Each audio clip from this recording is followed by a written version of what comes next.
Hello and welcome to Ecocentric. I'm your host, Jay Slesky. We've got a lot of environmental news to cover this week, so let's get started. But before we get started, wow, you actually care why I'm in a different location and why my setup is a little awkward right now. Well, I'll tell you at the end of the video in the after credit scene. Just hang on and watch till then. First up, we have a story that will help to address the "but how will we pay for it" cries. EPA scientists predict that climate change will cost the United States hundreds of billions of dollars in the near future. This most recent report represents the most thorough and objective analysis done by EPA scientists since Trump dramatically restructured the agency. Researchers concluded without a doubt that the cost of climate change to the United States government will exponentially increase by the next century if current trends continue. The report anticipates increasing strain on the U.S. budget from food and water shortages, natural disasters, a growing migrant crisis, and managing higher rates of pollution-related health problems, among countless other concerns. Researchers offered cutting emissions and learning to manage climate change more efficiently as the only viable course of action to curb this looming budgetary crisis. Now let's talk about our favorite guy, Andrew WiLL. Challenging an EPA report stressing the urgency of climate change, EPA head Andrew WiLL argues that climate change is not a pressing environmental issue. WiLL has clarified that he does not deny the science behind climate change, but he believes the need for action on climate change is greatly overshadowed by water, which he sees as the #1 issue. Critics were quick to point out the fact that he's done absolutely nothing to address water crises like those in Puerto Rico and Michigan. Oddly, for a man supposedly invested in defending all things aqueous, WiLL supports the reversal of regulations on water safety and potability enacted by Obama's administration. His commitment to solving the most dire issue of water is dubious at best, and his comment was more likely another of his numerous attempts at diverting attention from climate change. WiLL's actions up to this point indicate that he will likely continue to stifle or discredit the few remaining scientists at the EPA who are willing to accurately study and report on the issues he seems intent on burying. Do you want to avoid getting sick and dying? Then you might be interested in limiting emissions and slowing climate change. Rising global temperatures may increase the virality of antibiotic-resistant bacteria such as MRSA. Scientists at the 29th European Congress of Clinical Microbiology and Infectious Diseases, ECCMD, linked global warming to an increase in antibiotic resistance in pathogenic bacterial populations in Europe.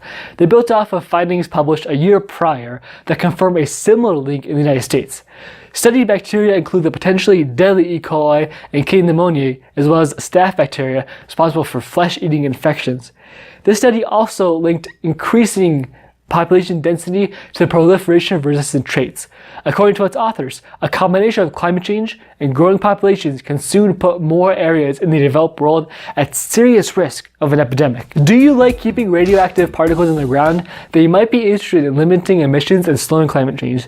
Radioactive particles trapped in ice over the past century are beginning to re-enter the environment as global temperatures increase. Many radioactive isotopes created in weapons, testing, and nuclear disasters since the 1950s immediately entered the water cycle and ultimately ended up in some of the densest snowpacks and ice sheets north of the equator. Radiation in these frozen areas can be up to 10 times more concentrated than anywhere else. Ice has effectively shielded human and animal populations from the bulk of those radioactive particles that have not yet dissipated, but global warming is allowing more of these particles to escape and reach new areas via precipitation and ice-fed waterways. Boar populations in Sweden are reported of future radioactive exposures. These animals now exhibit 10 times their baseline levels of radiation. Phenomena like this will slowly spread south and become more common as more contaminated ice and snow melt and enter weather systems. Now we have some people who are protesting the killing of the earth. Psh, radicals. Climate protesters in London are engaging in civil disobedience and disruption to make their voices heard. Extinction Rebellion is the group behind these protests, and they show no sign of backing down. The group has endured more than 200 arrests in London and about 30 in Edinburgh. Despite this, they plan on continuing their demonstrations for as long as 2 weeks. Protests involve eye-catching, colorful displays intended to block intercity traffic and draw public attention. Members of the organization most recently did so by gluing themselves to Labour leader Jeremy Corbyn's home. Extinction Rebellion is demanding the establishment of a publicly advised assembly to oversee climate progress and immediate action to dramatically reduce the UK's carbon footprint by 2025. Critics argue their goals are not feasible within such a short period of time. Demonstrators plan on disrupting the operation of the London Underground, and similar disruptions are expected in the following days. Our final story is about cloud forests. Cloud forests in the tropics may have only decades of life left before they collapse. The lower Andes and much of Latin America have become famous for their cloud forests, uniquely beautiful and diverse ecosystems supported by transpiration from incredibly dense vegetation.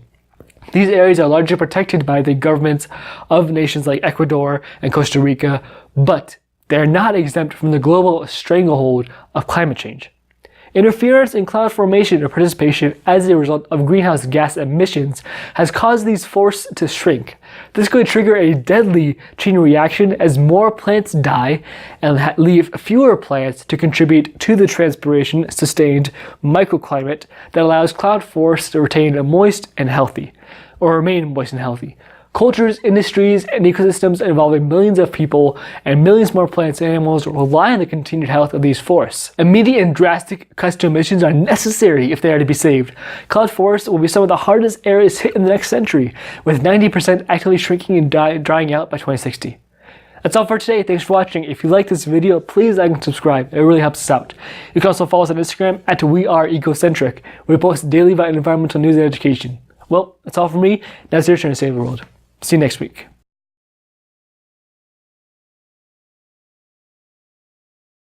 Okay, here's what happened. Here's why I'm in a different location now, why I was in a different location then, what's going on, what is happening.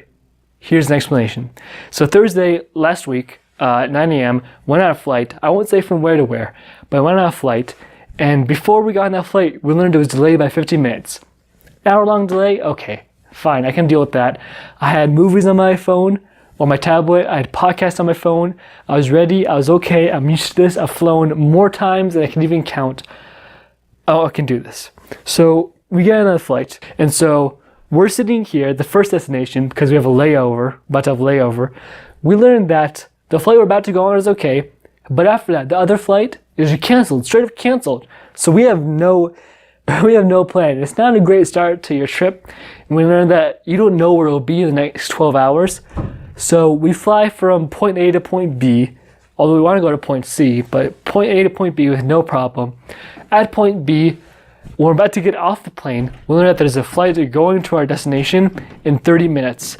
I don't know about you, but if you're on a plane and you're trying to get off that plane, you're not going anywhere for like 15, 20 minutes. And we probably couldn't have made it even if we tried. So we had to miss that flight, the better flight. And then what happened was we got off the plane. There's another option, but this option, instead of having us go from point B where we were to point C, our destination, they wanted to go from point B to point D to point C. And we wouldn't arrive till noon the next day.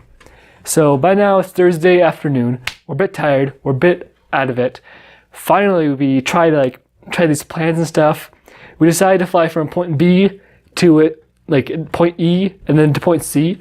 So it was halfway between where we were and our destination. But the flight didn't leave until 6 a.m. next morning. By now it was 2 a.m. So we went to the hotel. We went to sleep at 3 a.m. And keep in mind, this is on Friday. Friday at 3 a.m. we fell asleep. Got up at 6 a.m. Went on a flight to the new place. Arrived at our final destination around noon. And 4 hours after that, I filmed the video. So I think that deserves I think that deserves a like. I'm not a kind of guy who asks for likes a lot, but come on. I barely slept that night. Filmed a video within 4 hours of getting off a plane. I left. So yeah, that's what happened. I'm still at the final destination now. I'm not in an airport or anything, but I went back for a while. So I don't know what I'm gonna do next week for the video. Maybe a different host, who knows? But yeah, please, I'm doing this for you guys, so hope you enjoyed. See you next week.